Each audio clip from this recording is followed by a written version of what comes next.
Welcome back to The Short Game. This is a show about short video games, games that respect your time. I'm Reagan Kelly, and I'm joined this week by my bro host, Shane Kelly.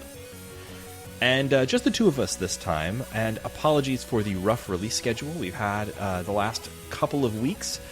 We have had some complicating factors, not all of which are mine to talk about, but I'll just say that we're looking forward to getting things back on track.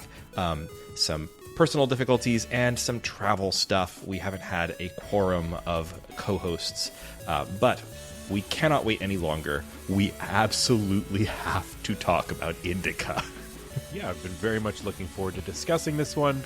It is, it's a really unusual game in a lot of different ways, and yet still very much exactly in our wheelhouse for the kind of stuff we love to cover on this podcast. Yes. So it wouldn't surprise me if you hadn't seen much about this game at all. It's, but it's also, I think it's been really well marketed for what it is.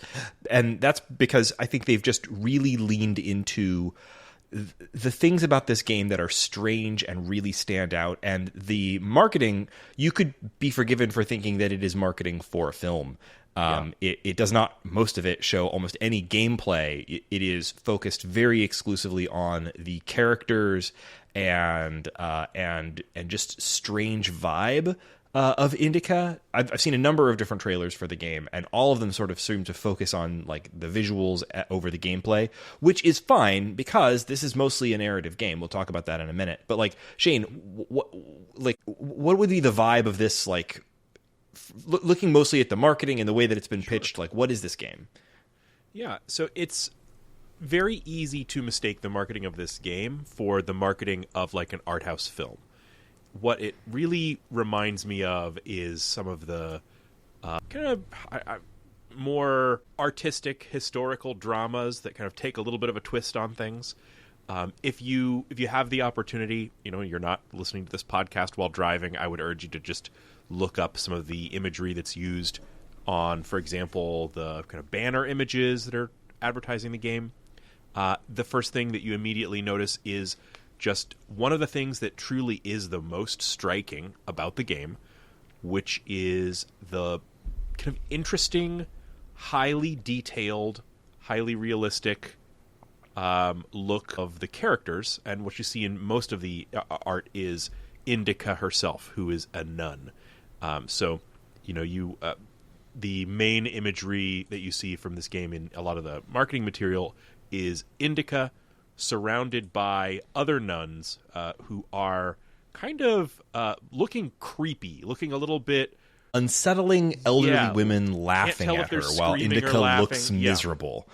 And all of them are surrounded by halos in the sort of gold leaf style that you sometimes would see, the sort of circular disc of a halo, where Indika herself is a has big none. part of the visual aesthetic of this game. Yeah, and it shows up in a lot of places. And that and the early trailers and everything really, really drew me into this. Mostly just because I was like, "What is this game? Like, how often do you get a game about a Russian Orthodox nun in the 19th century?" Like, that is not a character that we have, as far as I know, ever seen in a video game. And I was just like, how are you going to make a game story about a Russian Orthodox nun in the 19th century? About a cloistered nun? What is that game?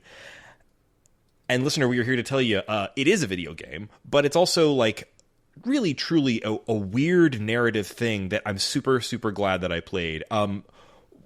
Before we get into talking about the story, and this is so much a narrative game that we almost can't talk about the game without getting into the story. We'll tell you a little bit about what is the actual gameplay here, but mostly this is a story game. And because it is so story forward, story driven, and so much of, I thought, the pleasure of playing this came from how surprising it is. Mm-hmm. This is a game where we're probably going to have a pretty early spoiler break. So I will start this off before we talk about anything else, saying like, hey, I think this is a game that is 100% worth playing. I think it's really good. I think it's gotten pretty good reviews, but I think I'm maybe higher on it than the average because I think this is just something that's like so up our wheelhouse. That's mixing my metaphors. Really something that we like, of the kinds of things that we like on this show. I loved playing it. It's about 4 hours. It's out on Steam and also most of the major console platforms. I believe it's out on PlayStation and Xbox now. If it's not already, if it's not out when I'm recording this, it'll be out on those platforms too by the time you're hearing this. And I really recommend it, and I would recommend maybe going in as, the marketing has done a good job of sort of like keeping back what's really going to surprise you while also still being pretty intriguing. Watch a trailer if it interests you at all. Go check it out. We're gonna try to do some pre-spoiler break discussion, but I think we're probably also going to go into spoilers pretty soon. Mm-hmm. Absolutely. I think it's always fair enough to talk through some of the plot details that are directly referenced in the game's description. So I'll try and get into some of those things. I totally agree with you. I think this is worth playing and worth playing blind. I think some of the games that people who listen to this show might have resonated with in the past that might kind of be a comparable for this would be What Remains of Edith Finch, I thought about that too. Some of our we've oft discussed walking simulators. I don't know what's a favorite in that subgenre for you, Reagan. Well, I don't know. It's. I mean, I've got favorites, but it's hard to put my finger on like what I would really comp this to, because it is pretty different from a lot of those. I actually thought a lot about A Plague Tale: Innocence while I was playing through this. Yes, partly I could see because that. of the visual aesthetic. It's a game that's set in the past. Similar it's got time the sort of period, like it's also a third-person yeah. action adventure game. Yeah, so I think there's an easy comp there, but a big difference here is that this game has no combat whatsoever. So that game had some combat. It also had stealth and other mechanics like that. This has none of that. This game, the developer in our interview described this as 30% watching cutscenes, 30% solving puzzles, and we'll talk about the puzzles, and 30% exploration, and a secret 10% that he will not disclose. And I know that's about right. Like this is a story game. A lot of it you're going to be experiencing story, narrative. It tells its story in a bunch of different ways. It uses one of the things that I think we'll have to hold back about the why of this a little bit. But, you can hear, oh, hey, this is a story game. It's you're going to watch some cutscenes and think it's not like using its gaminess. Like sometimes people throw a criticism at very narrative forward games and say, why did this need to be a game? This needed to be a game. And I can't tell you why right now. I think because it deploys game mechanics and aesthetics usefully and interestingly to reflect on its central themes and ideas, or at least I think so. So like this is despite being very, very narrative forward in a way that it feels a bit like watching a film. This is sitting down for a 4-hour game narrative experience, but it is a game narrative experience, in my opinion. Mm-hmm. I agree, and it's a it's a really enjoyable kind of third-person story action. Action is wrong. Adventure, maybe. It does have some very light action. There are some chase sequences, yeah. Things like that. But the one of the things that I really want to call out is that the big draw, I think, should be here the visuals, and sometimes that's something you don't often get that much in indie games. Is games where you're saying, "Well, this is one of the best looking games that I've ever played." Yeah, it's stunning looking. It really is a gorgeous the game. And physics on that habit blowing in the wind, the Wimple physics, Shane. Yes, they were incredible. They have excellent Wimple physics. But the thing that nails it really is two things coming together here. One, I think the game just kind of succeeds on a technical level. It is, I believe, in the Unreal Engine. I think, and I'm looking maybe recent version of that, I believe. So it's exceptionally well done for a game of this genre and size.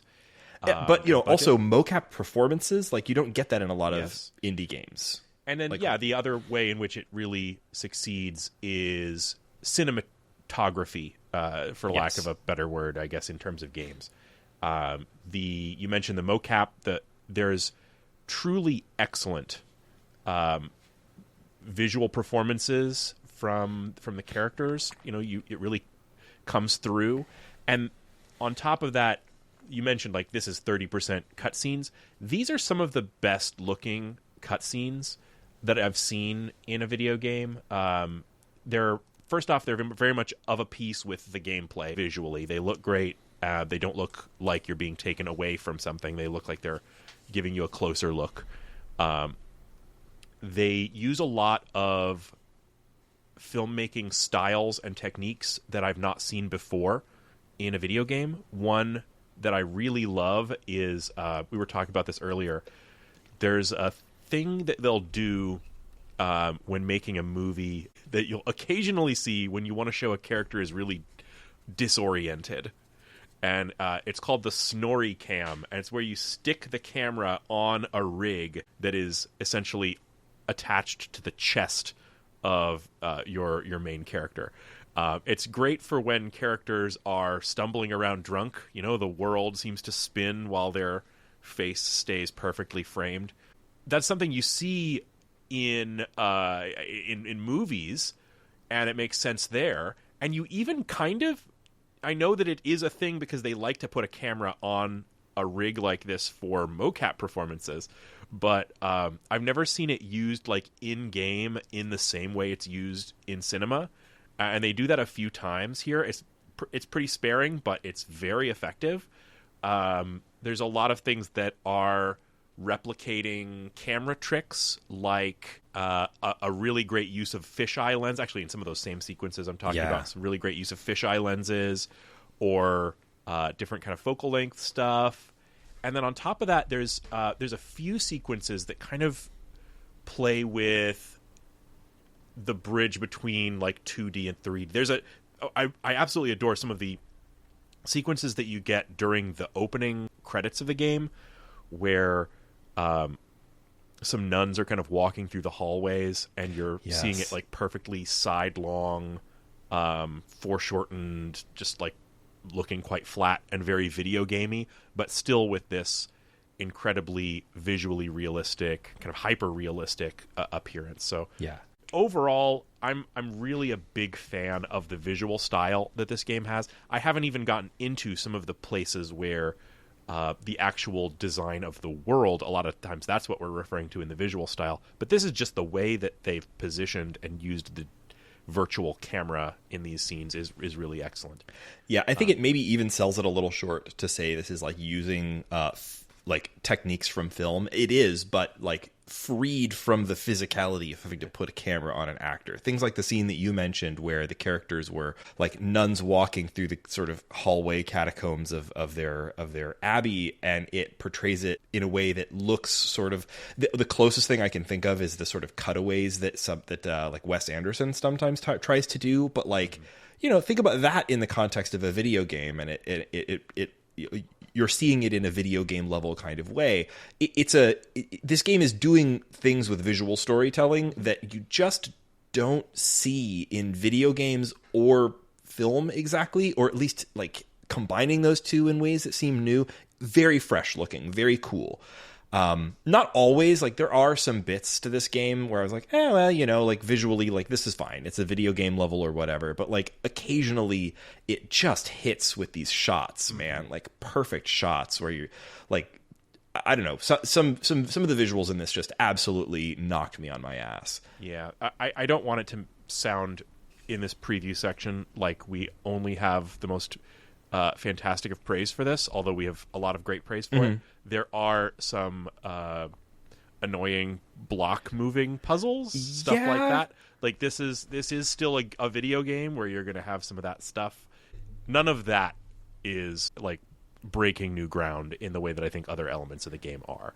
But, so it has some good puzzle moments, but overall, like I'd say, if this game has a weakness, which I mean it does, it's not a perfect game by any stretch. I think it's a very good game, but it's also a game that like it's 4 hours long, and I think it has a half hour too much of puzzles. Like the puzzles are like it's hard to say anything that's as brief and as directed as this has any sort of fat to cut. But if it does, I kind of think it does, like I I would have taken out a couple of the puzzles or tightened them up a bit.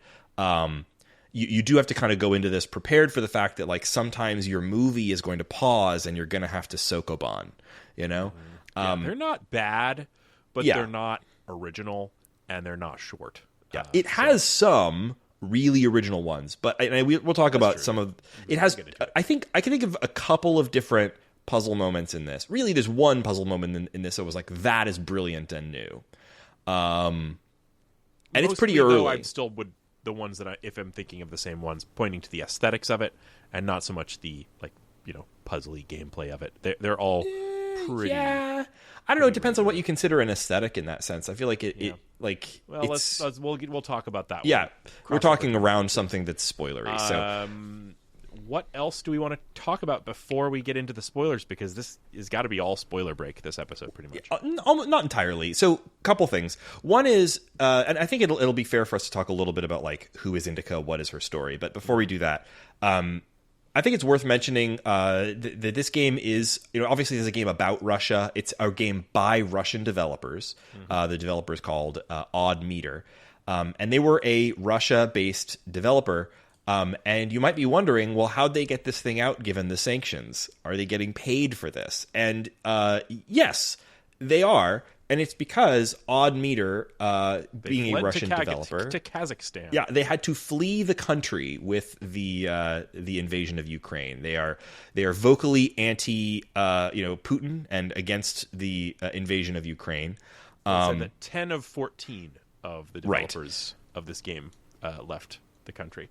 Yeah, I don't know so what the full story is. I mean, hey, fleeing the country for your job is a lot. It's a big, I don't fault anybody for having to stay in Russia. I might fault them if they're like gung-ho for Putin. Like, I don't think I'm being very controversial on my podcast if I say that Putin sucks.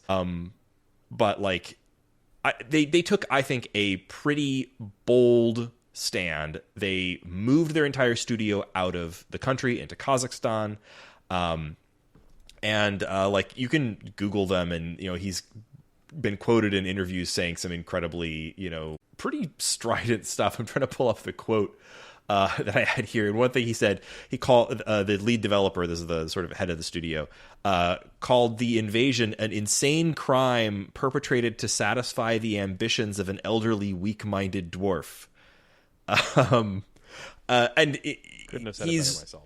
Yeah, I mean, yeah, like he's so in case you were having any conflicted feelings about playing a Russian game about Russian history, this is only really very tangentially about Russian history, but it is very explicitly about the Russian Orthodox Church, which is kind of a big through line in Russian history and modern Russia. And even with that, it's all about an alternate universe version of these things. So also true. Yeah, the description on Steam says play a third-person story-driven game set in an alternate Russia at the turn of the 19th century, where religious visions clash with harsh reality.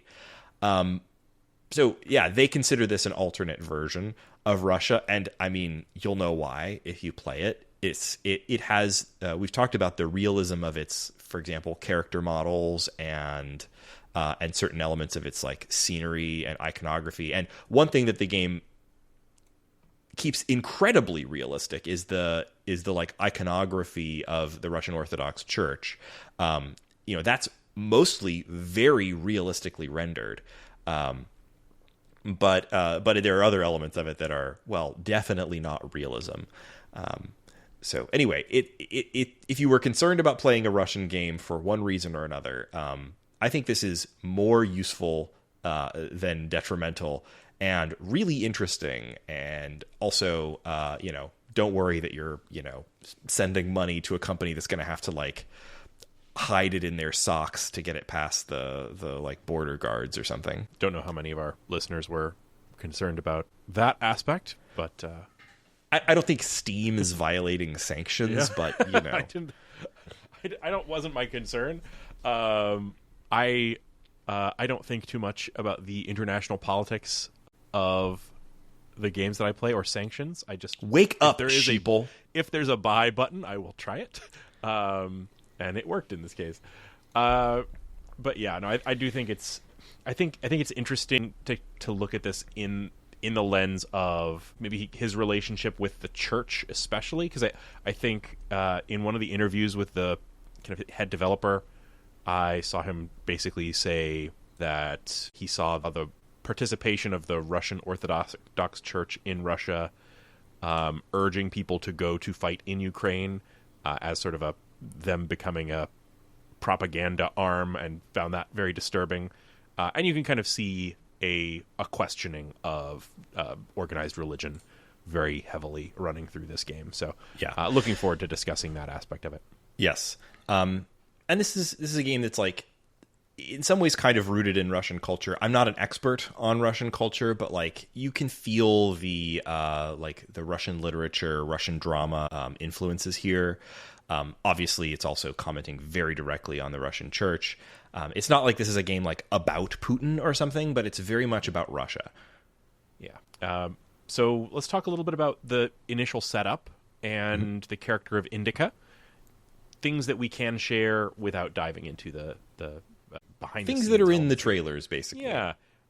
So Indika is a very young, probably teenage nun, and you see her at the very beginning of the story in the convent where she lives, surrounded by other nuns, and she seems like she's an outcast amongst them. The biggest thing being, she's moving from place to place, kind of being urged to go here and go there, waypoint to waypoint, doing chores, taking things from one place to another, getting a basket of potatoes, things like that.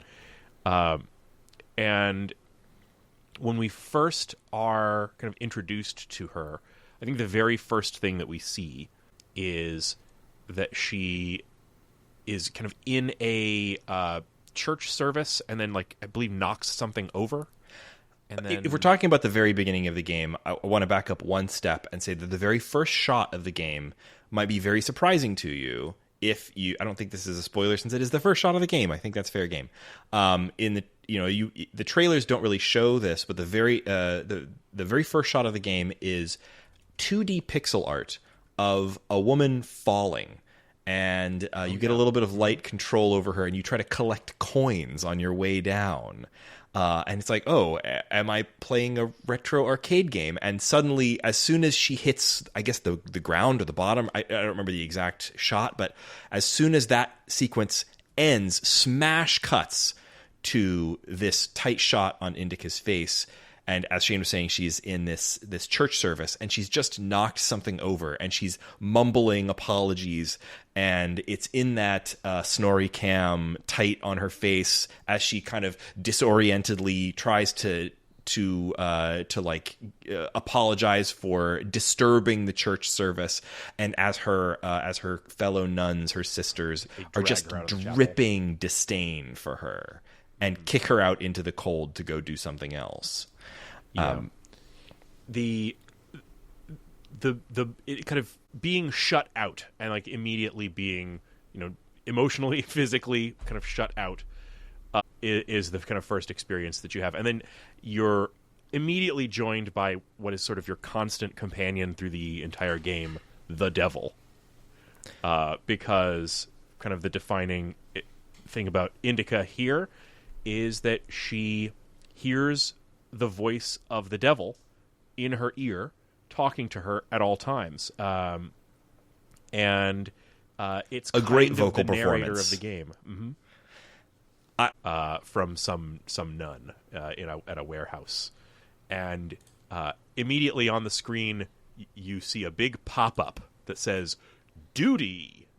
Take a basket of potatoes from the warehouse and give it to Sister Smaragda. 30 points."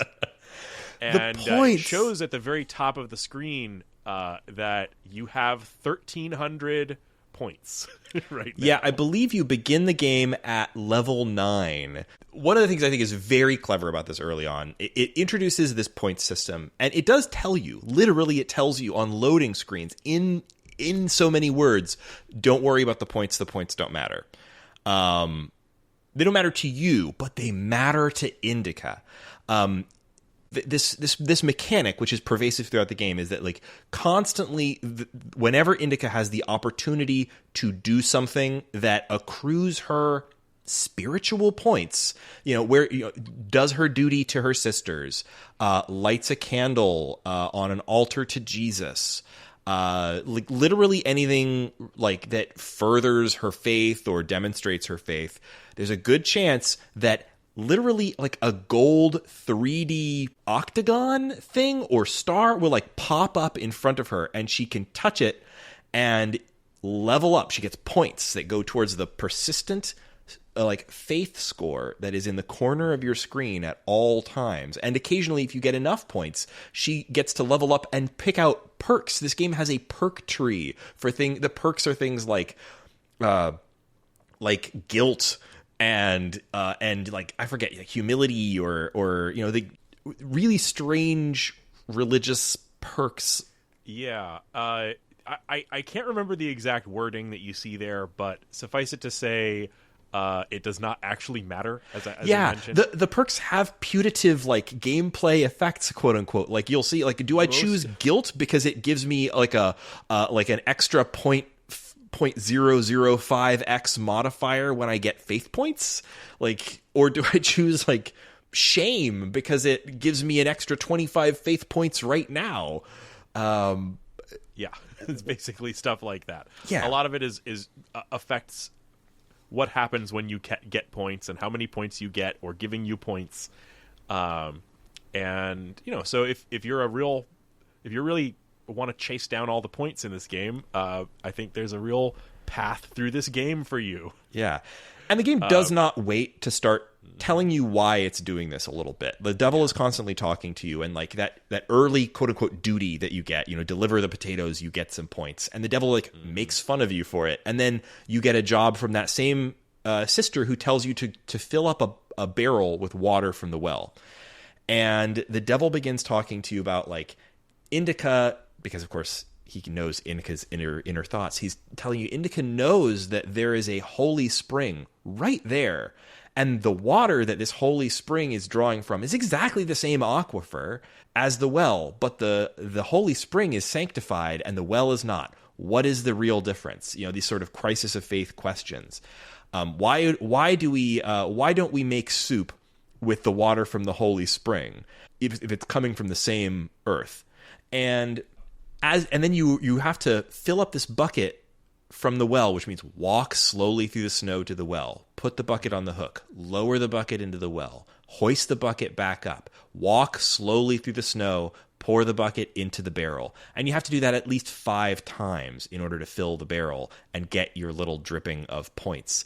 And the entire time, the devil is monologuing in your ear about the meaninglessness of I'm trying to remember exactly how the meaninglessness of like labor in like the how seeing labor as devotion is meaningless or something like that. I'm trying to do my best to like characterize it, but like I thought it was actually a really good monologue, like making fun of Indika for feeling that she could get closer to God through filling a bucket, right? Because it's all meaningless. What the key thing here is, the devil and really also Indika throughout the game constantly providing these kind of rationalist questions. There's a lot, and part of that monologue from the devil is like, well, questioning the rules around holy water. Like a single drop of holy water can sanctify a whole ewer of water and make that holy. And couldn't a few drops sanctify all the puddles that she's walking through right now? There's these constant little kind of logician questions around faith and around like taking a. I think in this it says something like that one of the cornerstones of faith is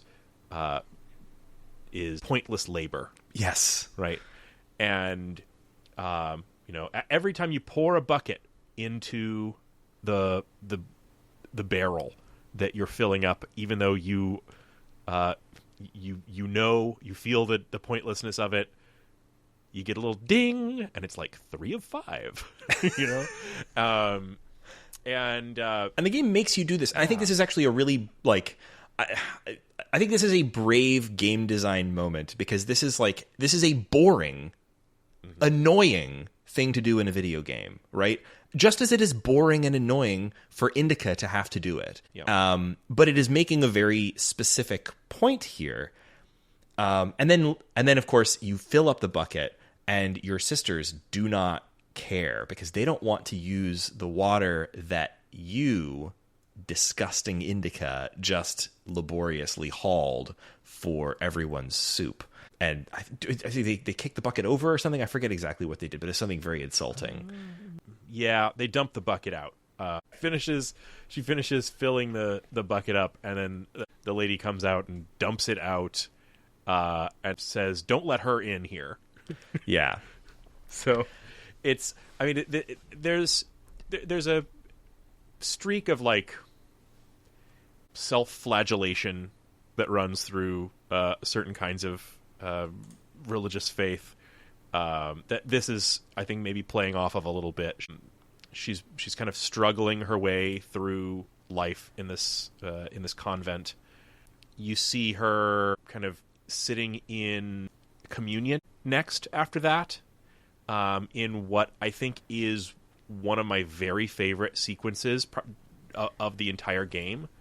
Oh, yeah. And she's just struggling with, it's like she can't sit still, right? She's hearing or seeing things, and then all of a sudden we see what it is that she's seeing.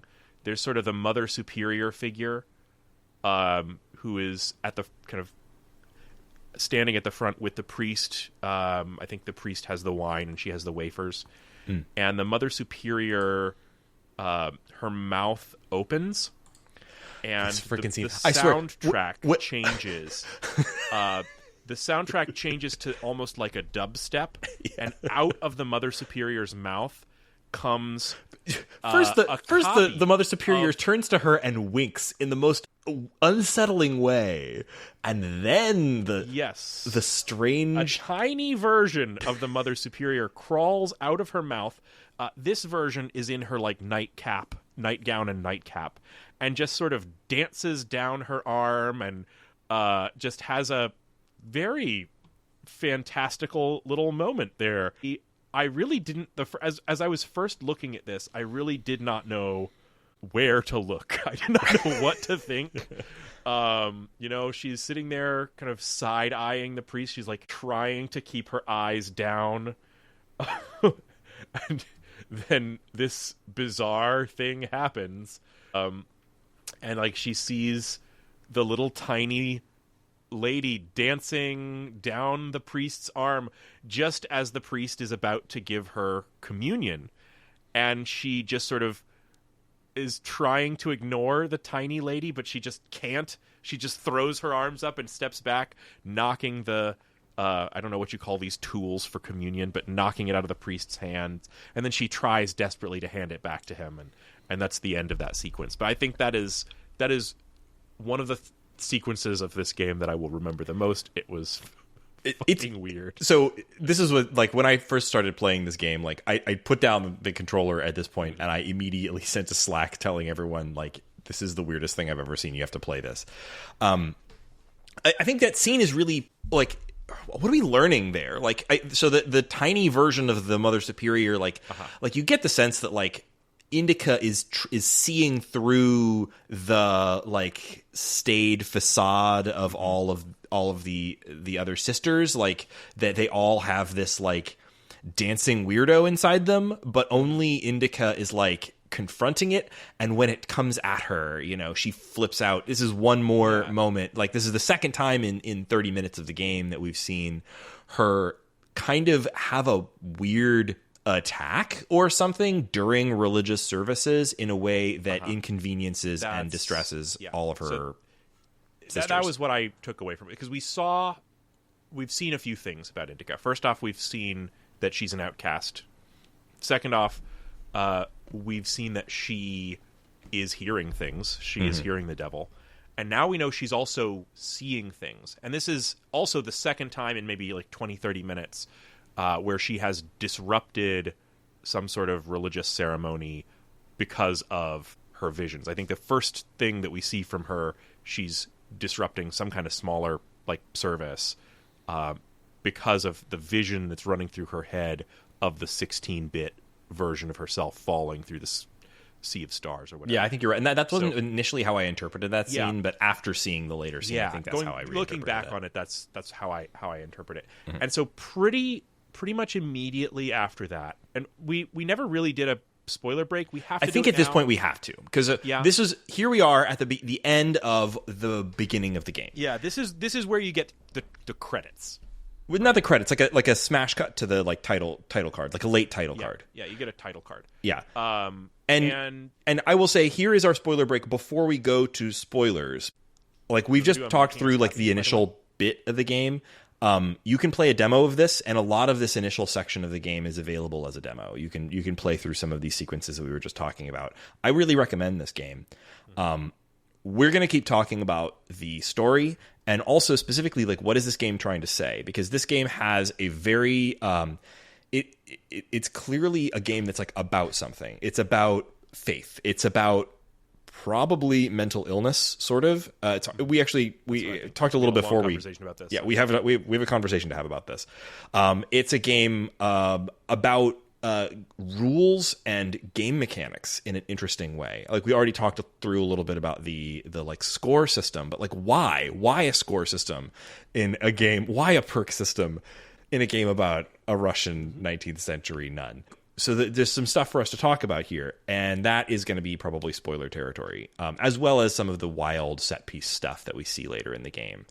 And the ending that I think is one of the best endings I can remember in a video game. I think this has an incredible payoff at the end in just a narrative ending. So I recommend this game. If you're hopping off at this point, thanks for joining us. I would not recommend continuing unless you have played Indika, or you absolutely don't plan on playing Indika, which you should. I think you should, but hey, it's up to you. For the folks who are hopping off, here's our little admin stuff. You can find all of our info at theshortgame.net or shortgame.fm. That's actually probably the better site. Shortgame.fm, all the links, all the stuff, the links to our Patreon. I'll say this again at the end of the podcast. Thank you. Let's have a spoiler break. Boom, boom. Actually, before we do a spoiler break, I could kind of do a little making me happy for this one. Oh, yeah? Okay, let's do it. If you've got one. I mean, you don't have to have one. We can just do one. I have really done a deep dive with the game Manor Lords. Yeah, tell me about it. And it kind of is a nice match to Indika.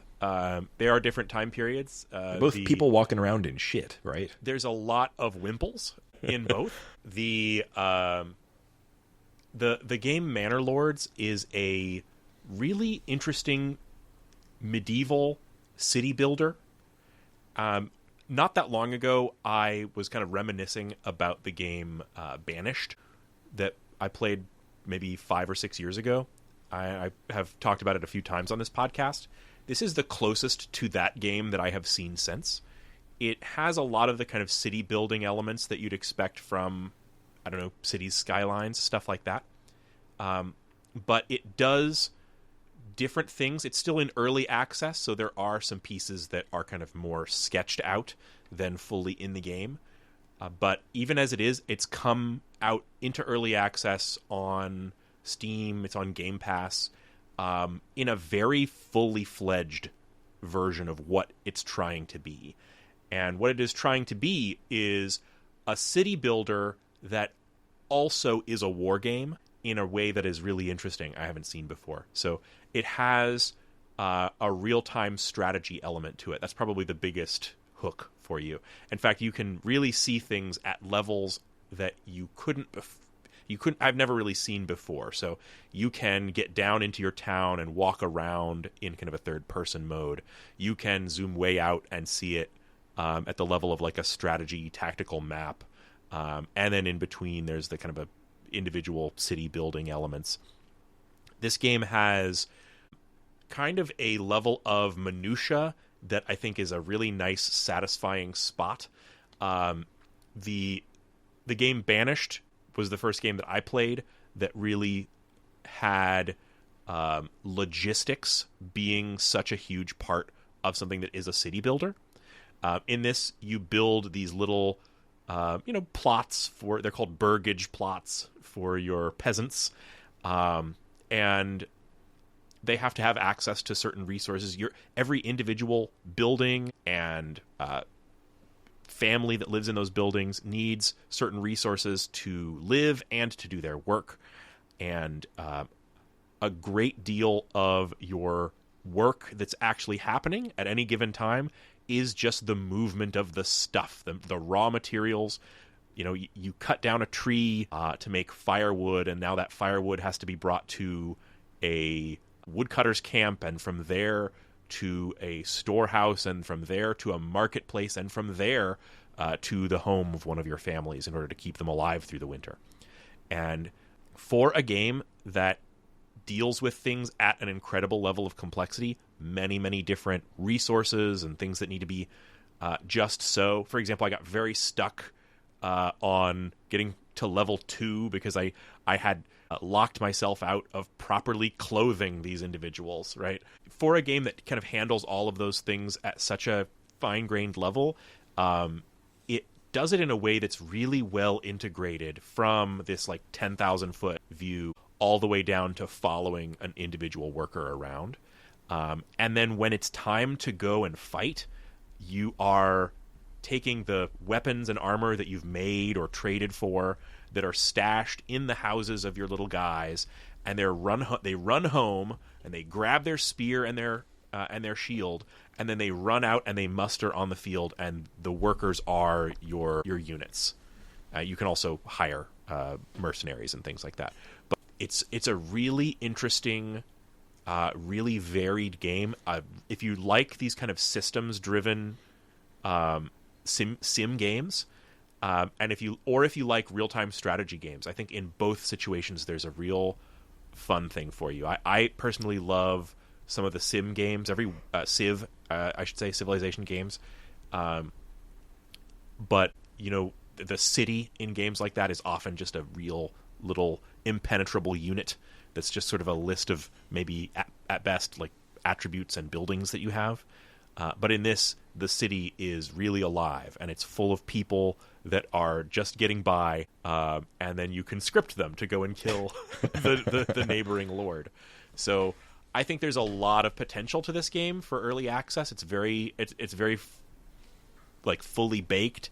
So I definitely recommend it. I've put quite a few hours into it. I am really enjoying it. That is awesome. Yeah.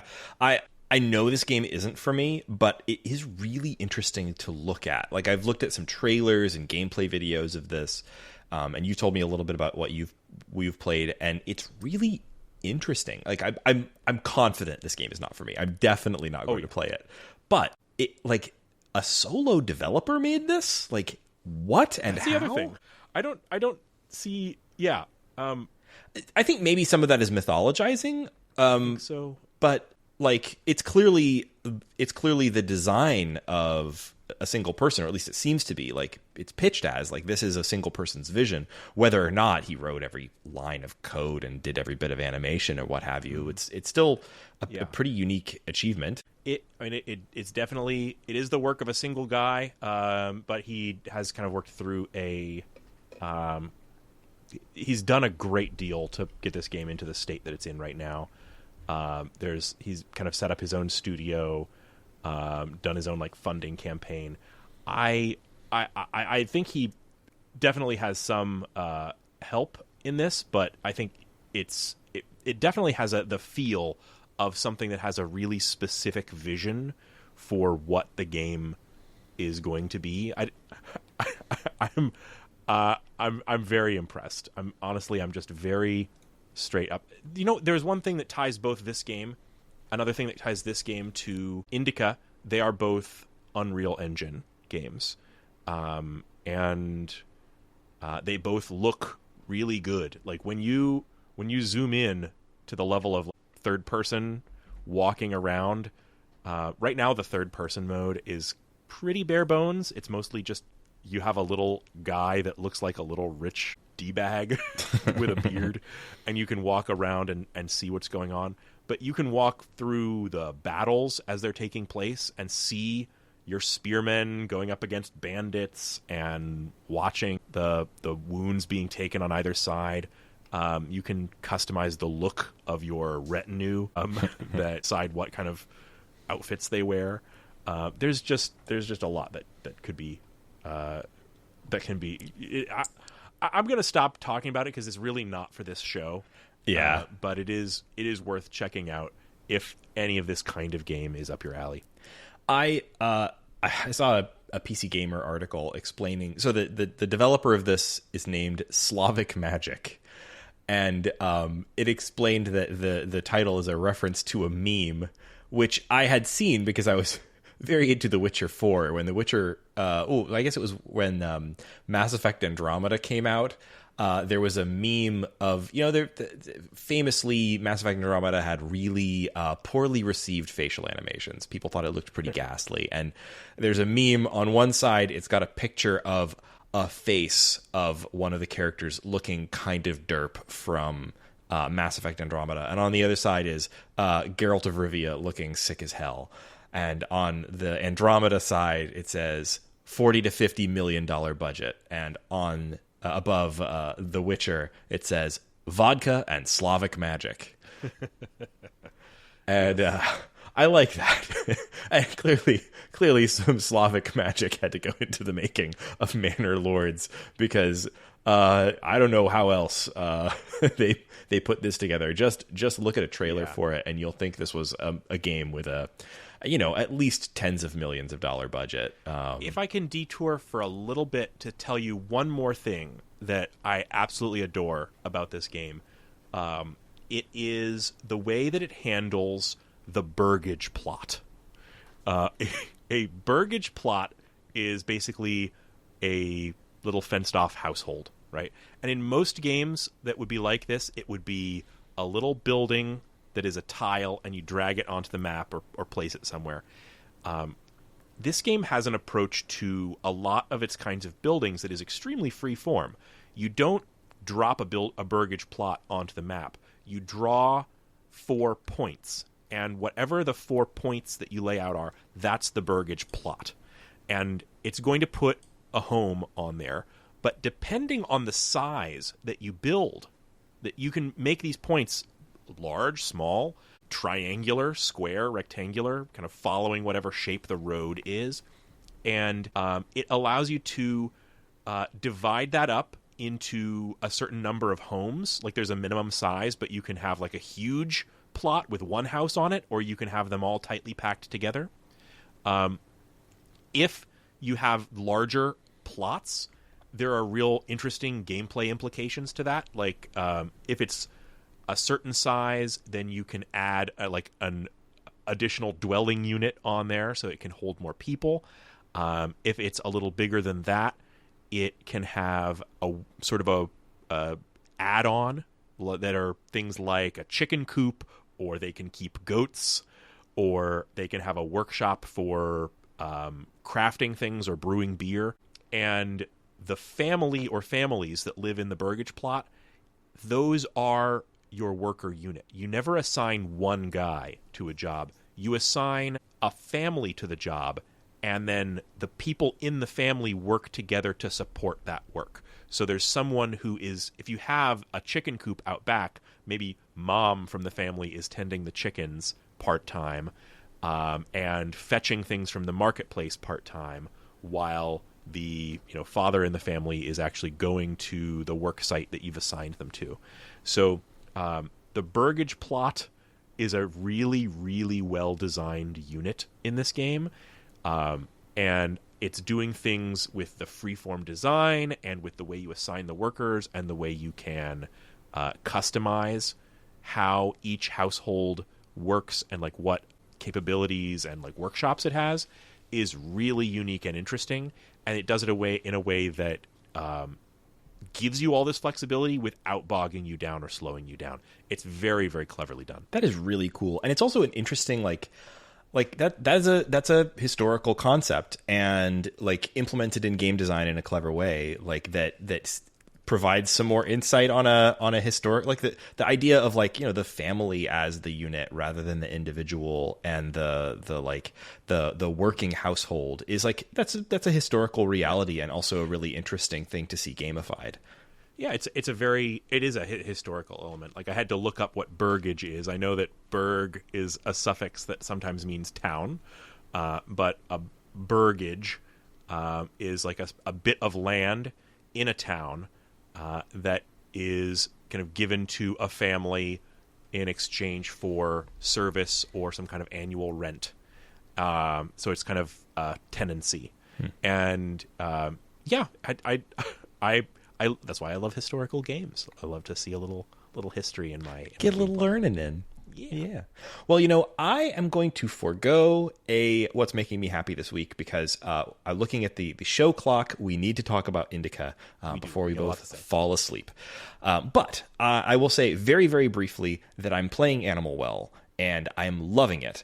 And the thing that I would say that's making me happy right now is that we have a chatter channel about Animal Well, where people are carefully using spoiler tags and helping each other out. And if you haven't been hearing about Animal Well, you should. And I'm loving it. And it will probably be an episode of the show, because I'm pretty sure I'm just going to shoehorn it in. It's an arguably short game, depending on how you look at it, in what light and from what angle. But I'm really, really, really liking it. So probably an episode of the show to come. But what's making me happiest is receiving very careful and helpful hints from other people playing Animal Well in our Discord right now. So thank you to everyone in that channel. Let's get back to talking about Indika. Here it is, your spoiler break.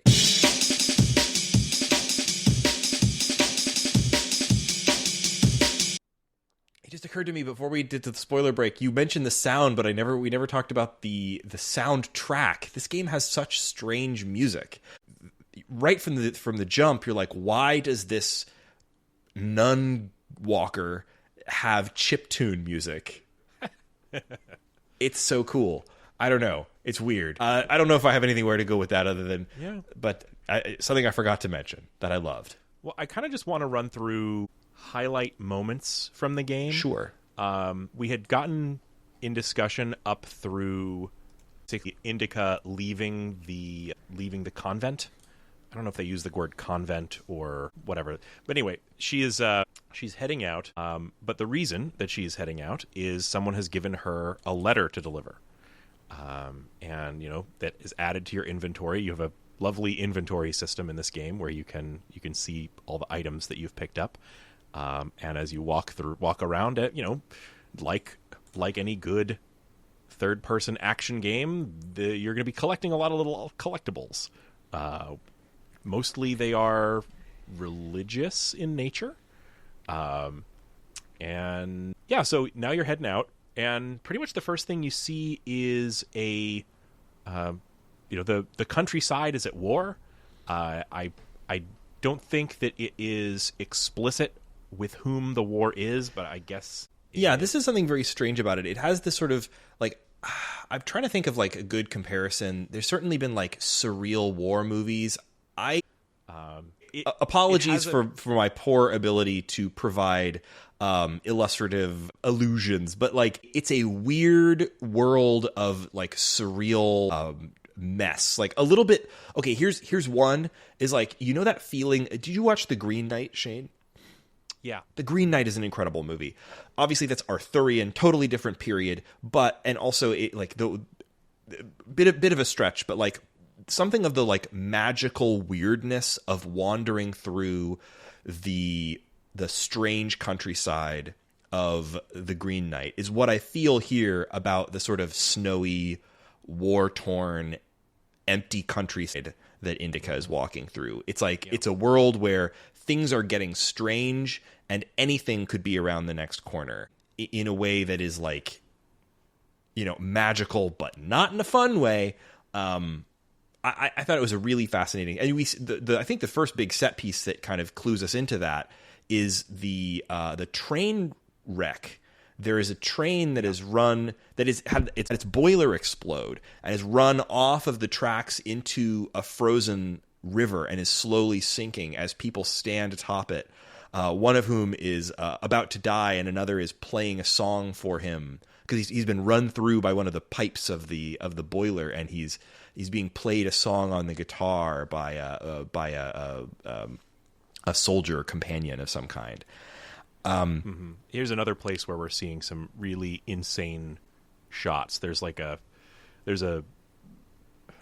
lot. This is one of those cutscenes where the camera is just in places that video games don't put cameras. And this engine has not only fallen from a massive truss bridge like high up above, it has exploded. And I don't know if you've ever seen a steam locomotive that has had its boiler explode. There's all these like metal bands that kind of enclose. Yeah, you don't think about what's inside a boiler. I've seen these photos as well, where these old steam trains have exploded, and inside the boiler is like a tightly packed series of tubes, basically. And when those explode out, it looks almost organic, like a mouth of metal tentacles has exploded out of the train. And one of them has impaled someone, and they're kind of singing and giving him his, I don't know, they ask you to do the last rites, something like that. That scene went by fast for me. Yeah. I think actually at that moment I was still reeling from what was the first weird puzzle. I think this is before that was you're I think going you're right. through a tunnel, and you're kind of finding your way, and the voice of the devil starts to get really incessant, and it introduces the pray button. Which has existed prior to that. It never introduces it, never tells you, as far as I remember, it never tells you what the button does. But at some point I realized as I was walking around in the convent that you can hold down one of the trigger buttons on your controller and Indika will cross herself. Yeah. And you can do it any time. She can, I love a game that has like a button that does a thing that, like a hug button in a boy and his blob. I'm the or sort whatever. that will always try out all the buttons on my controller. Yeah, and so I love a useless button that does a thing. Yeah. There is a semi-useless run button at that point, and there's the cross yourself button. And the puzzle here is that to get through this cave, so she starts to see the cave as the devil is speaking break apart, and like cracks in the earth open up, and sinister red energy. Yeah, like a drag me to hell earth fissure. Yes. And then it tells you to hit that button to pray, and when you do so, she starts praying aloud. I don't know what prayer she's doing. She's just sort of running through a prayer, and it blocks out the voice of the devil, and the cracks close up. And it uses this for a traversal puzzle where you're trying to get through this cave. I thought that was a really clever moment. I really enjoyed the way that kind of you were alternating between the two soundtracks of her praying or the devil tempting her. It's a great trick. They use it a couple of times. But not often enough that I ever thought that I was going to get tired of it. In fact, I could have used another scene or two like that. I liked listening to the devil's monologue, and I would have done another couple of those if they'd thrown in some more. I would have traded some of the like block moving puzzles from later for another one of these any minute. Yeah. And it's what the devil is saying in that is mostly her criticizing the world of the monastery that she's leaving behind, saying all the things that she hated about it, saying how stupid the people were that were there, and all the horrible sights and sounds and smells, and just kind of running through it, and it loops until you manage to get through. Yeah, I think this really stands out for me. I think this is one of the best mechanic bits in the game. I love this scene. I think it's really cool. It's a little bit rough to say, like, things like the puzzles are kind of all downhill from here. It is kind of true because this is a really strong moment, and it happens so close to the beginning of the game, like easily within the first hour. And it is then immediately followed up by a block moving puzzle, which those are never a hit with me. This one is basically like, it's not exactly a block. You're in a collapsed house, and there's I didn't mind that. I thought that was kind of clever. So the house is falling apart and is like badly balanced on the remains of its foundation and is like almost falling into a crevasse or something, and you have to move things around. It's a big heavy safe, and if you move it to one side or the other, the whole house kind of shifts under the weight. Yeah, which and other stuff falls around. It's not bad. That was a good one. I just think that right there is the very best of the blocks that you must drag in this game, and they're all downhill from there. So that's that. Yeah, fair enough. You also have here a few places. There's just like a few places in the game, like benches you can sit on, a la Brothers: A Tale of Two Sons. Yeah, I thought of Brothers as well there. I love that they did this, because it is a game that, like, while the scenery is pretty dismal, right? It's like, it's a war-torn countrysides with, dismal gray lighting and so on. But it's super beautifully done, and it's interesting to look at. And because we're so closely tight on Indika in third-person camera perspective, you want as much Indika on screen as you can get in a game like this. You don't, and Indika's constantly looking down at the ground, like you don't get these big vistas. Sometimes sitting is like the only way that you get a look at the skybox. So it's interesting to get those moments where you can sit on the benches and cycle through sort of preset camera angles and see the world in like little directed ways that the director of the game wants you to see. I like that. It's a cool thing to include. Although, it doesn't have any mechanical or narrative function, really. It's just there to let you appreciate their work. Mm-hmm. After you make your way through there, then I do think there's the train sequence where I believe she's we don't need to go point by point through the rest of this stuff, but I think we do need to talk about a couple of key things. We want to introduce... You're very close to the introduction of Ilya, the secondary... The other main character, basically. You're kind of making your way through a town. She... like I said, it's war-torn. She kind of steps into a house and is... It sounds like there's someone being raped in the house.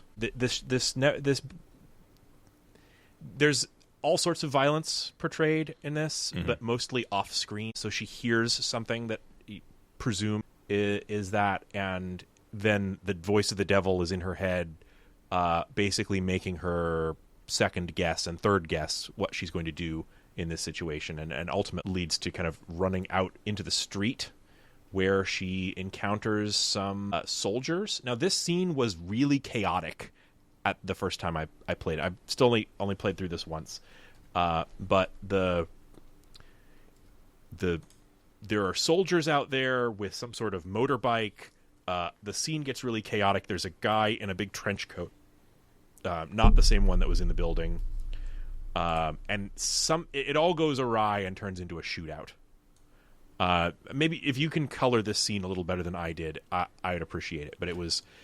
I think the key thing to get to is that like it becomes sort of a Mexican standoff type of situation, and you end up being like part hostage, part accomplice, trying to help this convict escape, who's like trying to get away from, I guess, the soldiers or his guards or something. It's a little unclear exactly what the conflict was initially that you're kind of wandering into there. But the key thing is that it begins this chase sequence. You're helping this convict escape. We learn that Indika is really quite competent with machines, especially the motorbike that is sort of like a snow tractor motorbike that this convict is attempting to get running and escape on. And critically, the convict Ilya also has a withered arm. It's gross. His arm is in a sling. He looks like he's already dead. Yeah, he looks like a walking corpse. His head is shaved. His face is bloody and gaunt. His arm is withered away to nothing. Inside of it, it's kind of, you just see this sort of shriveled hand clutching a mug. I thought that was such a strange and interesting detail. Like he's been holding this metal mug in his dead withered hand, and he can't let it go. Yeah. Like visually, he's gross and interesting, and this is going to be our companion for almost the entire rest of the game. And what we learn about Ilya through like escaping with him from first the guards, and then through a whole bunch of different sort of set piece sequences, including like a massive scary dog and other stuff like that. Is Ilya is he got away from prison, and he's trying to make his way to a city where where they know that there's a specific religious artifact called the Kubliets. Did I get that right? Kudiets? I don't think so, but I don't remember what it was. I think it's the Kudiets. I may be getting that wrong. But there's this specific religious artifact that they both think will help them solve their problems. So, Ilya was sent out on this like fool's errand to like go and deliver a letter. By the way, one of my favorite talking to the devil moments is when she's talking about whether or not she should deliver the letter or open it or what. Like, why am I out here? Should I open the letter and read it? And she has a conversation with the devil where she is, she says it would be a sin to not deliver the letter. And then the devil challenges her on like, well, how big of a sin? How much of a sin would it be to not deliver a letter? Would it be the same as killing a man? Oh, no, it's much smaller than killing a man, but it's still a sin. Okay, well, let's quantify this. How many letters would equate the killing of a man?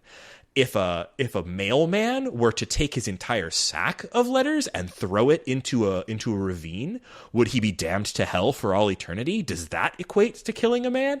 And all of this like builds up to, is part of the larger conversation that Ilya is constantly having with the devil about like what are my points, basically. She never directly addresses, like, she never says, like, hey, I've got 6,000 points or whatever. But, like, a lot of the conversation that she has with the devil is sort of in conversation with the fact that you literally have a point total on screen. She's constantly thinking about, like, how to total up, like, what's her status religiously. Anyway, that was a bit of a sidetrack. I just thought of it and wanted to make sure I talked about it. But, like, we're set up for this sort of like conversation between Ilya and Indika as they kind of proceed through the countryside, trying to get to the city where they know this artifact is. And they both have these very different religious perspectives. They both have like very different worldviews. Yeah. Indika wants to get to this thing because she believes it can help free her from the devil that's speaking in her ear. And Ilya believes that this will provide him a miracle to save his arm, to like heal him. He doesn't want to have an amputation. He really does not want to have this ghastly thing amputated. He wants a miracle. Yeah, he wants God to restore his arm. Yeah. You can tell immediately by looking at it that this is he's got zero chance of that. Poor guy. Yeah. So it's worth mentioning, like, it looks and smells horrible, and he is only kept on his feet by the fact that in the cart where they used to make their escape, the prison doctor left his medical bag full of morphine, and she's dosing him with morphine throughout this entire game. And yeah, so I think apart from talking through like specific set pieces, maybe we have a couple more to mention. But I think the thing I really wanted to talk with you about, I think the game is really trying, like, where this game sort of has a point to make is it's trying to make its point in the contrast between the perspective of Ilya and Indika. So, like, how would you characterize like the difference between their religious worldviews? So it's kind of a ironic situation, but Indika is kind of on this quest together because she's questioning her faith, right? She is a believer. She believes, she has the evidence right there. The devil is talking to her. But she is really questioning her religious worldview. I mean, she's kind of questioning her own goodness.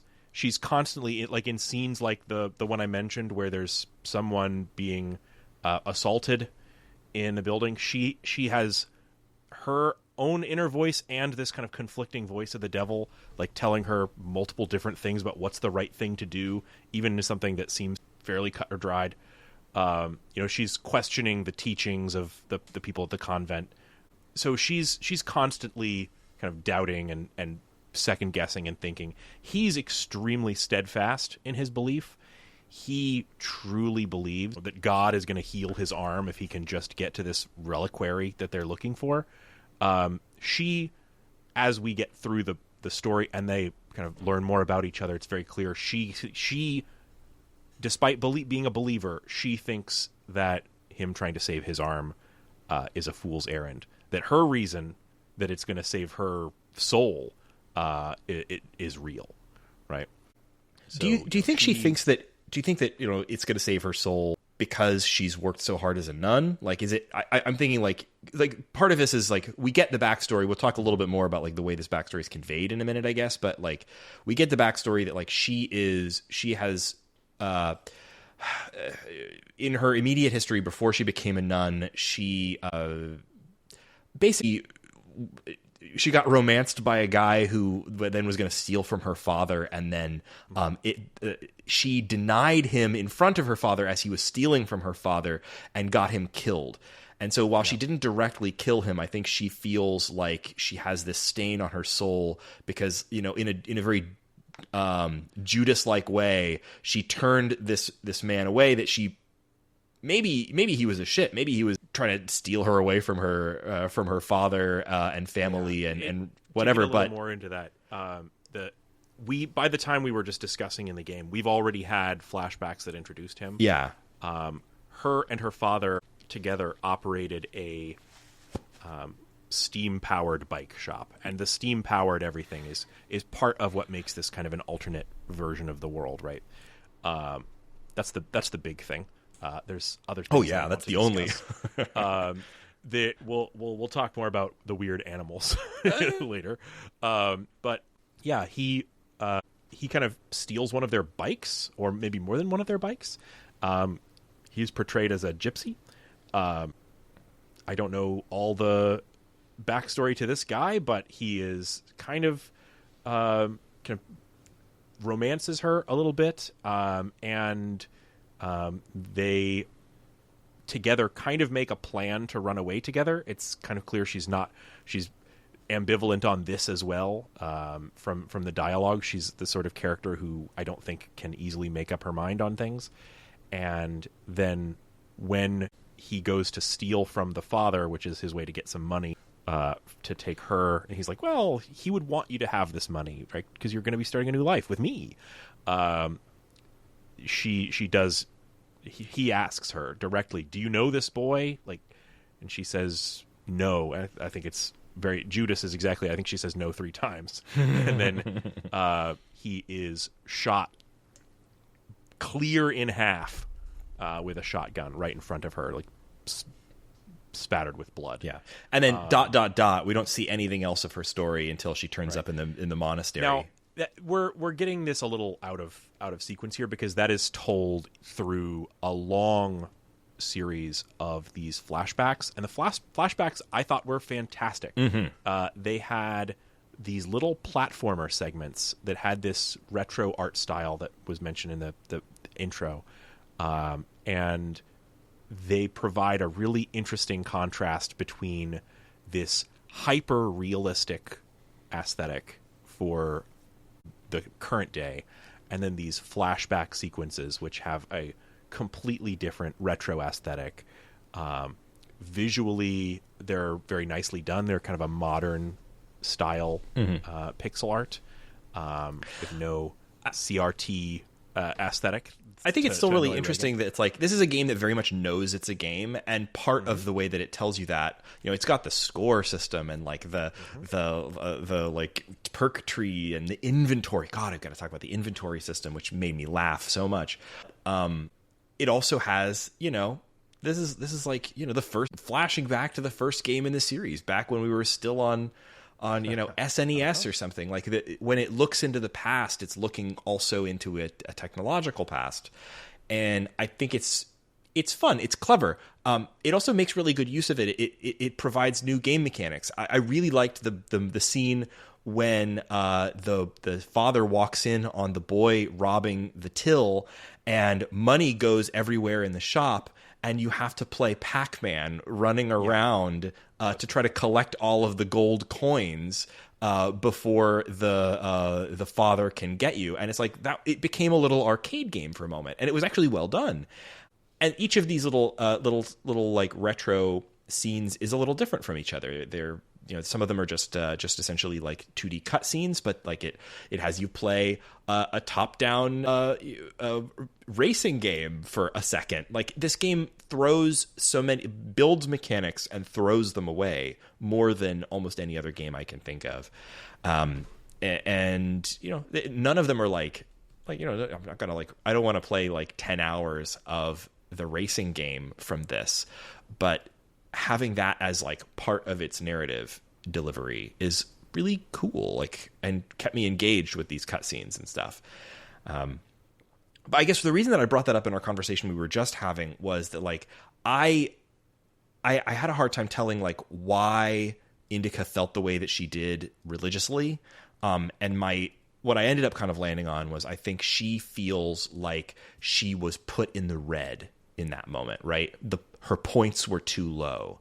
And the church told her that she could work that debt off, right? If you just make enough points, if you just get enough points, then nothing that you did matters, because it's balanced out. You're living a good enough life that you're still gonna, go to heaven. But she's got a bunch of points. She's been a nun for a while. She's at level 9, right? She's got thousands of points, and she still hears the devil, right? So, I think that's sort of why she's trying to get to the Kudyets. She's told herself she just needs enough God points, right? Not literally. I don't think Indika in her mind is thinking in points, but she's also not thinking in points, right? She's doing.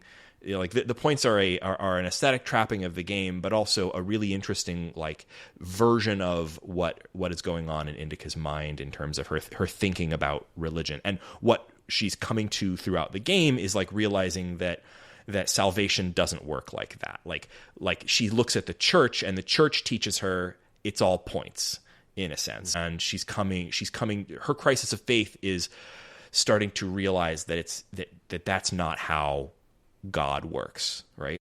Whereas Ilya's whole deal is no, God doesn't work on points. All you have to do is pray, and then boom, everything's going to be fine. Is you just have to pray in the right way, in the right spot, holding the right box, and everything's going to be fine. And it doesn't matter that he's a convict. It doesn't matter that he killed 6 people in the first scene. None of that matters if he can just pray right. Yeah, a lot of it is the classic debate of kind of logic versus faith. Mm-hmm. And she is kind of building this string of logic. There's a sequence where they're making their way through a factory, mm-hmm. right? A cannery, and they have a long conversation as they work their way through there about the nature of the soul and what is it? Can you live without it? Things like mm-hmm. that. And it's this class debate of faith versus logic, right? Mm-hmm. And they touch a little bit on all the kind of common conversations that you might expect about free will and things like that. It's a pretty free-ranging discussion that they have.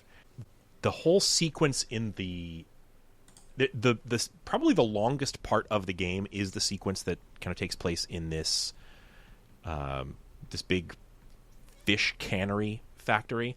And now I want to talk about several things all at once. Okay. First off, I talked about What Remains of Edith Finch earlier. This sequence was extremely reminiscent to me of that.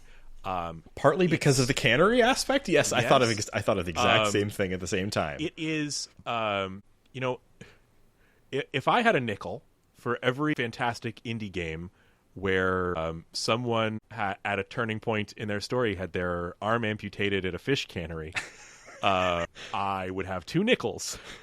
And it's not a lot, but it is weird that it happened twice. Yeah.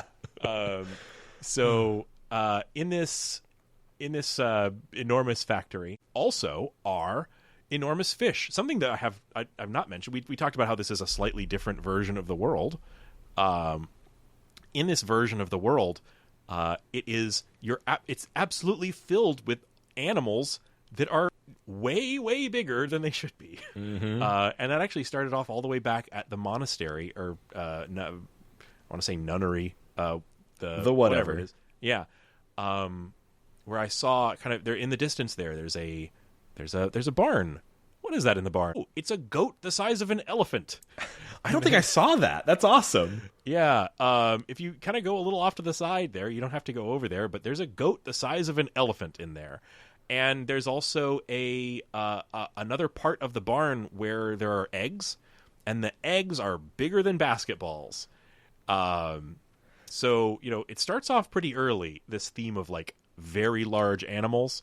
One of the first things that can kill you in the game is an extremely big dog.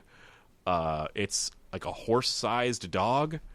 And then by the time we get to this cannery, you're seeing fish that are truly gigantic. And not only are the fish gigantic, the cans that they're putting the fish into are bigger than wagon wheels.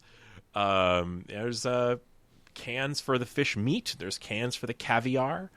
And when you see the fish being kind of moved around on these like long conveyor belt hooks, they are bigger than a city bus. They are just absolutely gigantic. Everything about the world of the game by this point starts to feel truly ridiculously outsized. The size of this factory is gigantic. As you get into the city, that seems gigantic. I didn't spot any other giant animals. Oh, there's one more other giant animal. There's a room that has another one of those puzzles that has where there's a bull in the room, right? And, yeah. That when the devil is speaking, everything is kind of pulled apart. And in that one, poor cow pulled apart. I think that's about it for the giant animals, but it's a weird theme. Very interesting visual thing, and I'm not 100% sure what it means. My interpretation when they get chased by the giant dog was like, okay, well, it's giant because, Indika's scared of dogs or something, right? But that can't apply to the goat. I don't know. Like, it's weird. I think it can. I think a lot of elements visually in this game are... I mean, we already know, looking through it, that I think Indika is... her experience of reality is not all the way there, right? She is seeing things that other people are not. She is hearing things that other people are not. Maybe being this is afraid when of we animals... first were talking about this game. You said that I said this is a game about faith, and you said this is a game about mental illness. Yeah, and I actually took a little while to kind of come around to your thinking on this, and I'm not 100% sure I fully have.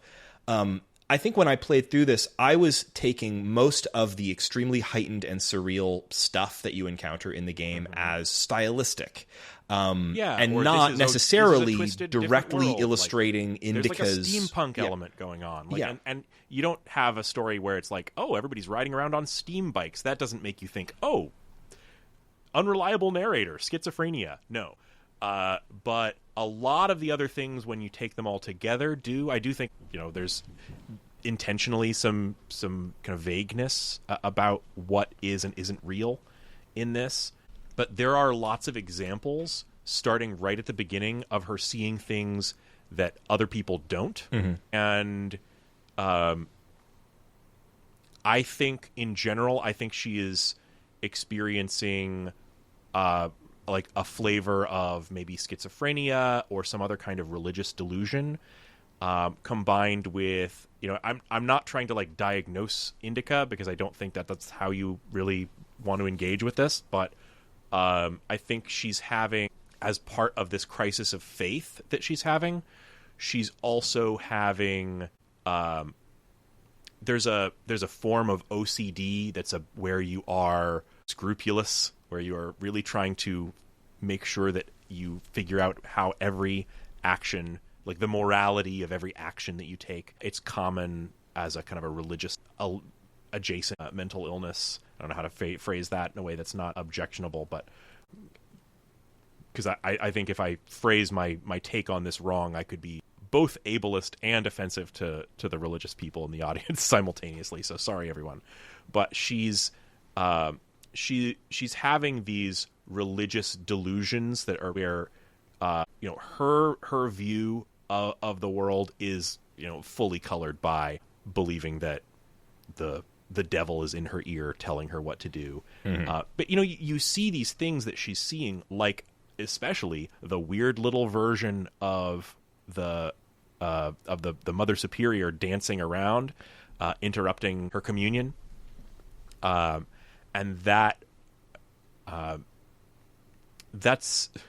not like that. Sure, that could be stylistic, but like she's experiencing it in that moment, right? That gets her basically thrown out of the convent, like disrupting things with the priest in that way. So I think that the story of Indika really starts with her having this crisis of faith and hallucinations. Like the Mother Superior in a nightgown doing the boogie to dubstep, that is not just like... that's not the devil in her ear. Like, that's all the way out there to a full-on hallucination. Yeah. Right? So if you believe that the devil is really in her ear, you can take this the way that Indika takes it.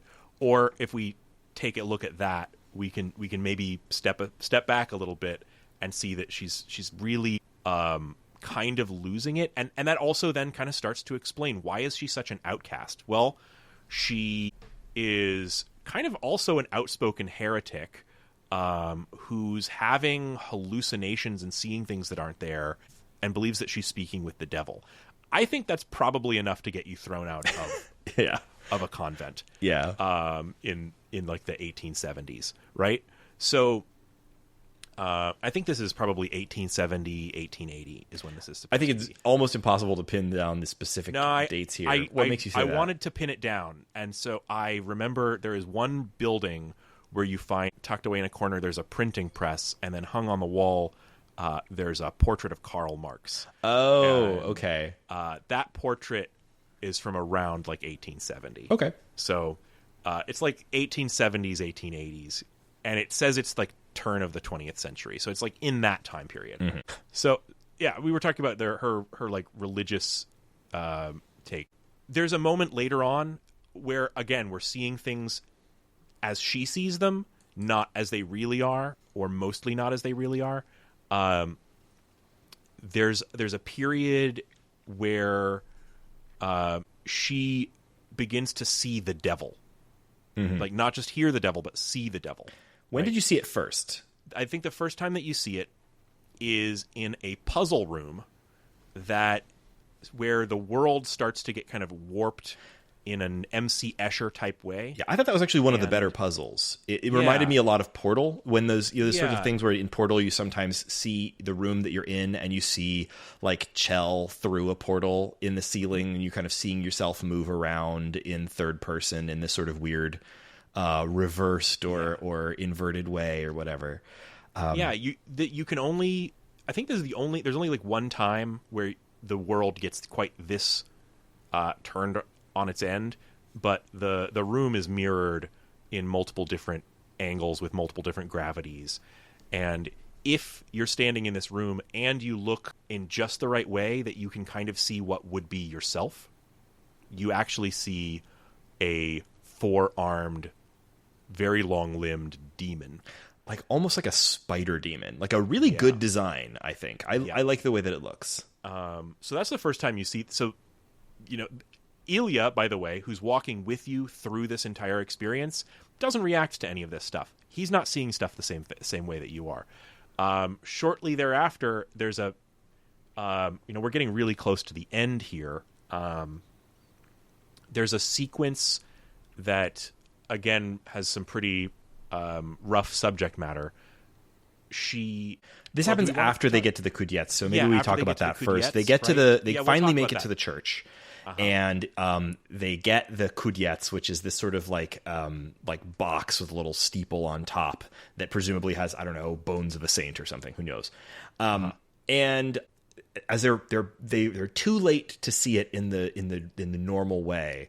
It's been taken off of exhibition or whatever. The priest is telling them, like, you're too late, go home, and they're begging him, and then finally they're threatening him. The convict Ilya like points a gun at the priest, or looks like he's going to pretend to take. What specifically happens there is this is going back to the rules, right? Right. She as a nun grabs hold of the priest and says, "Take my confession," right? And then she tells him honestly what's going on. This guy's a convict. He's escaped from jail. He and I have both come here just to see this thing. Please let us see it. Like, she talks. I forget all of what she says, but she's telling a lot of the story of her tragedy and his. And he's like, "Yes, okay, I'll let you see it." And Ilya's like, "Why did you just tell him everything? Why did you give up the entire game?" And she said, "Well, under confession, he's not allowed to tell anyone what he hears under confession." He immediately runs and gets the guard and tells them. Yes. So then there's a struggle in which there's a scuffle, and the guard shoots the priest. Right. And they get the blame for it. Mm-hmm. They shut themselves in the room with the Kudets, and I think I forget, at this point, I mentioned that he gets his arm chopped off. Yeah, he's carrying it around. In the factory, he's basically dying. They're out of morphine, and she's been telling him from the beginning that he's going to die if he doesn't have his arm amputated. She, in a very strange sequence, uses some of the cannery's cutting machine stuff to chop his arm off and then somehow revive him. So I agree. I thought that was a very strange sequence. But sure, why not? Whatever. He's very angry at her about this because he says, I thought this was an interesting point. He says, like, I'm going to have my arm restored. Why did you do that? And he's angry with her about it. She's like, this saved your life. And if God can save your arm, then he can grow you a new one, right? Like, the miracle of, like, restoring health to your arm is not... She really never believed that his arm was savable, even by a miracle, right? And so if God can do one, then why not the other? And, that's, I think, kind of at the heart of the conflict between their two perspectives on God. Mm-hmm. So... Anyway, she gets locked up. They're like, there's like a person trying to beat down the door, and he's like trying to pray, right? He's crossing himself and kissing the Kudets and crossing himself and praying, and nothing happens, of course. Yeah. And escape sequence. Like, we have to talk about the ending. Well, okay, before the ending, they escape. Right. He gets away with the Kudets. She gets arrested. Yeah, she's being taken for execution. There's a really interesting sequence where you're walking with some guard and they're telling her a story about that scene. That was really good. A child murderer, right? Mm-hmm. And this is, again, kind of the idea of, like, questioning morality. This child murderer, well, I don't want to recount that story, but it's kind of another fascinating parable of, like, how do you keep score with God? Right. Yeah. And then she's locked up, and she's kind of trying to come up with a way to get away. And I want to know your take on this scene, the scene with the jailer, because similar to the scene with the sexual violence at the beginning of the game, there is a moment where they kind of cut away. Yeah, here. I think it's sexual coercion. Yeah, she basically tries to get him to release her, and is willing to try anything. And as soon as that is over, it's clear that it did not work, and he's not going to be releasing her. And she sees the devil again. And the devil pins the man down and allows her to escape. And this is another example of where I think her perspective that you as the player see and then what is really happening is a little different, because over her shoulder as she's escaping, you see that the reality of the situation is he's actually trapped under a big piece of furniture that she's managed to pull down on top of him, instead of this really cool looking devil. So okay, we're now at the point where we have to talk about the yeah. ending. Well, just about. But I think looking back at all of this, around this point is where I'm coming to this explanation of the game, kind of having gone all the way through it. This was really the point in it where I decide this is about someone who has, from the beginning, lost touch with reality. And then I was looking back, and there are times where they've talked about the things that had happened to her at the convent, like she's been seen without her wimple, the hood thing on, and her hair has been shorn really, really short. And she's explained that as, I burned a book that belonged to somebody, right? So I'm thinking about this. I'm thinking about the disruptions that she's doing in these services, stories like that. That's where I'm putting together like what the story is with her in the convent. Yeah, I think actually that moment where you like when she sort of like half embarrassedly kind of recounts about why the Mother Superior made her cut off her hair. I think that just sort of flew by me in the moment. And then when you explained that later, I was like, oh yeah, I think you're right. Like that's a very strange thing. Like I just sort of like, well, I was thinking like the Mother Superior was clearly being kind of a jerk to Indika, but like, yeah. And they're piecemealing it out. Like we kind of gave the whole story with Mirko, the boy that her father, that she was going to run away with and her father killed. But they really piecemealed that out in little tiny sequences. And as we're also toward the end of the game, we're also kind of getting the conclusion of that story, which is essentially she was going to marry this one guy, and then her life went in a completely different direction based on mostly her own indecision that led to this horrible outcome, a death that she believes is literally on her hands. And clothes, my God, everywhere. And she has, at this point, extreme PTSD, probably, right? So that led to her being sent off to the convent at an age of about 15. So, so I am not sure whether or not the huge animals are really huge animals, but I don't know what's what in this. But maybe, I think you're definitely right in that, like, well, the spider demon is not a spider demon. That's the real. Yeah, I think that's just her self-perception as being irredeemably evil. Mm-hmm. And that culminates in the ending, which I thought was an incredible moment. And she discovers Ilya. He's drunk. He still has no arm.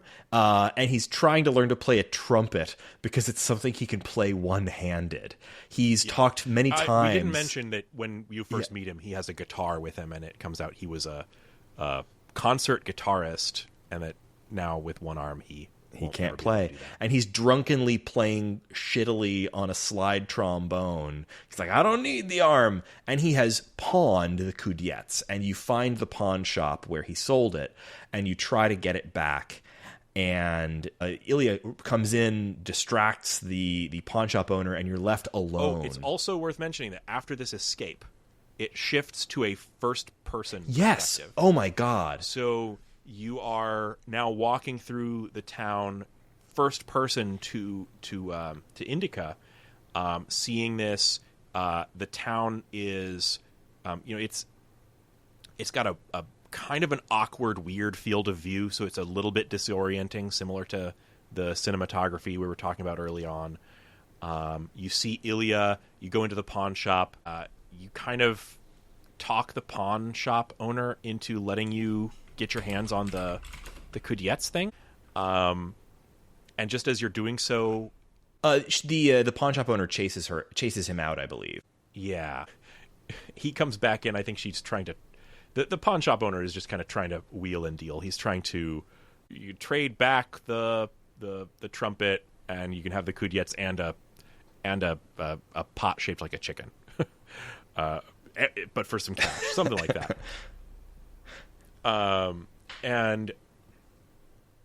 And offers to sell Indika back the Kudets for cheap. It's like 25 rubles or something. While Ilya and the pawn shop owner are arguing, she takes the Kudets down onto the ground and sets it in front of a mirror. And you can see in the mirror, now that, because you're in this first-person view, that her view of herself has become this demon. Yeah. And which such a great shot. Like, oh my god, she's crouching down in front of the mirror, and the demon is this like leggy army thing, and then if you in that moment, if you do the pray button and cross yourself, you see the hand is a human hand, but through the mirror you're seeing the evil twisted hand. So it's kind of you could see a little bit, and you can see her hands as she's picking up the. It's really only in the mirror that you see it. Then the action button appears on the Kudets, and you can pick it up. And when you hit the action button, you shake it. And she's finally holding this thing that she's hoped would save her. And when she shakes it, pixelated points fly out of it. Lots of them. And you hit the button again, and more pixelated points are flying out of it. I love it. It's the culmination of this, what she's been wanting all along. Get the Kudets and you get unlimited points. And we didn't mention, she basically zeroed out her point total. I think it happened in the sequence. I think when she had that moment with the guard. Yeah, I think that. So there's a hallucination moment where she's floating in the abyss with the devil, and they have another conversation. It's a very interesting scene. But during that entire conversation, where she's floating away with the devil, her points are evaporating. Like, you're losing points the entire time until you get to 0 and past 0. And then this moment where you get to shake the Kudets like Mario hitting a block and coins fly out of it. It's so video gamey and so funny. Cling, cling. And it puts this great lens on, like, well, no, this is exactly what she's been trying to get the entire time. She gets what she wanted. It works. She gets unlimited religious points. She can level up as often as she wants. You can sit there. How long, Shay, did you sit there shaking the box while coins flew out of it? At least 5 minutes. Me too. It was incredible. So much fun to do. You love to shake a thing and have coins fly out. I just kept doing it. And every time you stop for a second, it pulls up the level up screen, and you get to choose perks. You get to choose all the perks you want. You can level up your shame and guilt as far as you want until you decide to stop. I thought it was brilliant. And then finally at the end, when you decide you're done, she opens up the Kudets, and it's not only empty, it literally has no bottom. There's nothing in it. There's so much of nothing in it that you can stick your hand through it and there's nothing there. Mm-hmm. And then that's the end of the game. She walks out of the shop.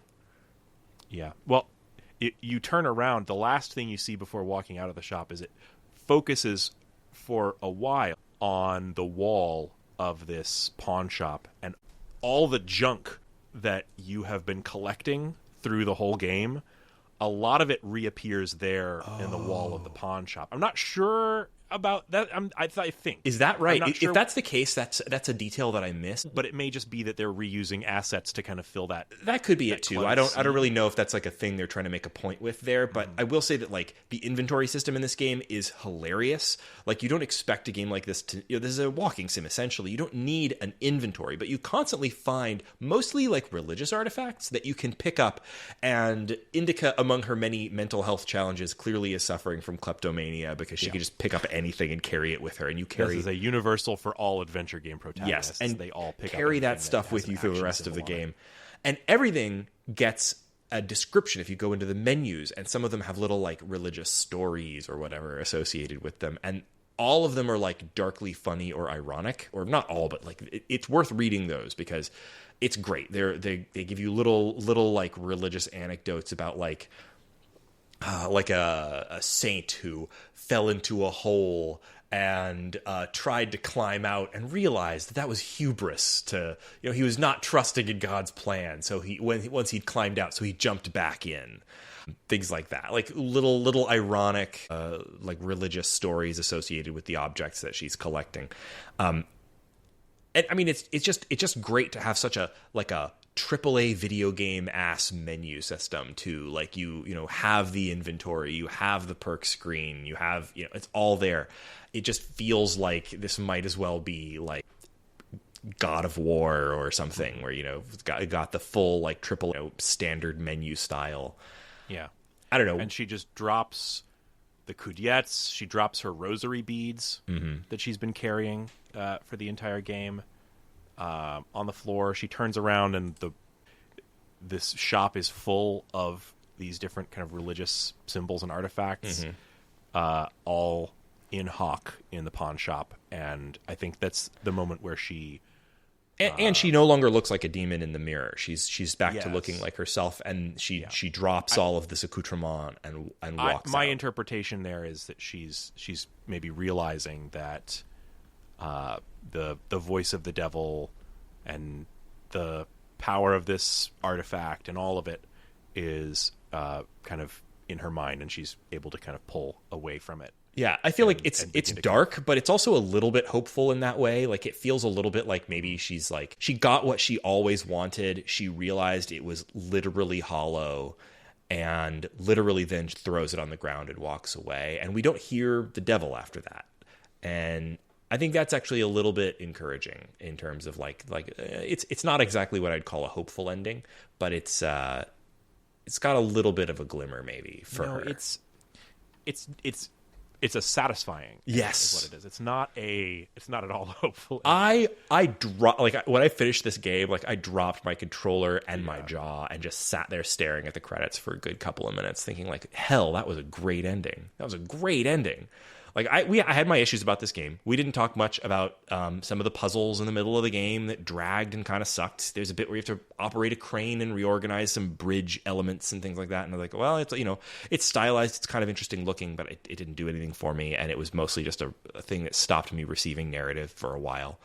Things like that, I didn't love them. But like, God, this game worked in like it had great writing, great performances, and just an incredible payoff to that score mechanic in that ending. Like this sort of, I think this is the core of the game, is that like, God as scorekeeper is bullshit. And that's what Indika comes to learn. And I thought it carried that theme through its like 4-hour runtime 100% of the time. Literally kept it on screen. You've got a score on screen 100% of the time, and it was always there as a sort of a through line narratively. And I think it had a perfect payoff with that ending. Mm-hmm. So it's also, I think, very much open to interpretation. So if you have your own thoughts on this game, I would dearly love to hear them. Very much so. I am very much interested in your thoughts on tell me all your thoughts on God, please. But yeah, I definitely think I think we have a pretty good understanding of like the themes and undercurrents here. I'm really glad I was able to talk through it with you. Yeah, I feel like I understand the game better having talked to you about it. Like, especially prior to this recording, we talked on Discord quite a bit, and I think it helped me grok some things a little bit that I had been a little vague on. And it's a game worth interrogating that way, I think. I'm so glad we covered this, and I'm sorry my co-hosts couldn't be here. Other co-hosts couldn't be here to enjoy it, but Shane, thank you for playing this along with me. Listeners, thank you for coming along on the ride for this double-length episode. We just hit 2 hours on the episode show clock, which we don't often do these days, but there was a lot to say about Indika. So thank you for sticking with us. We will be approaching a more normal schedule with the show here soon, but I won't promise that things won't be a little disturbed for another week or so. So thank you again for your patience there. You can find our show and everything related to it on the internet at shortgame.fm, including our Patreon, which is also at patreon.com/theshortgame. Thank you so much to our patrons. We would not be doing this show without you. You may wonder, if you're a patron, what we're spending the hard-earned money that you're sending to the Patreon on. One of the reasons that Nate wasn't on the episode this week is that, and I won't speak for him, but he's said many times on the show that he has some vision issues, like color blindness, but also some other vision issues.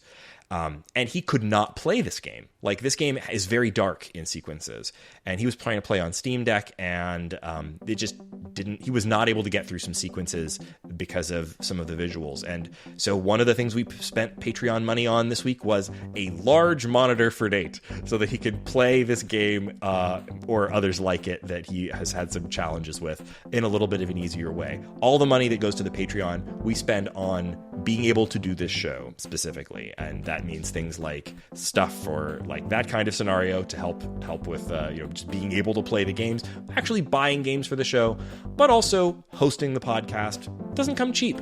And tools and so on. And it's a huge help to be able to do the show without having to constantly think about how much the next game we're covering for the show costs, or being able to, whether we're going to be able to afford a microphone if one of them stops working and we need to replace one in a hurry. So that kind of thing is a huge, huge help to us. Thank you, patrons. And if you want to become one of those patrons and get access to our Discord community where we talk about the show, where we talk about games like Indika, where we talk about, you can ask Shane about Manor Lords, where folks are sharing tips with me about Animal Well. It's a great hang on the internet. We love it, and we love all our patrons. And you can join them, again, patreon.com/theshortgame. And for just $3 a month, you get access there, and also get access to episodes a little early, and occasionally extra content for patrons, although we won't make too many promises there. We're very busy. We do our best while we can. But we do have some ideas coming up with that. Anyway, thanks again, and thanks for listening to The Short Game.